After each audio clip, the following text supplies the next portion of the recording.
When the indigenous people start to realize how important they are to the Most High, they would begin to make better choices. When the indigenous people realize they are the rightful owner to every land on this earth, they will begin to claim what is rightfully theirs.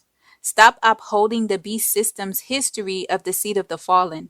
Do not help the kingdom of darkness give the serpent seed an inheritance in this world.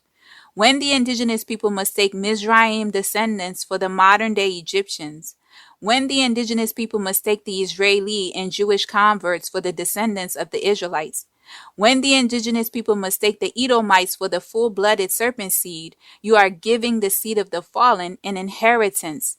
In addition, you are believing the lies of the kingdom of darkness.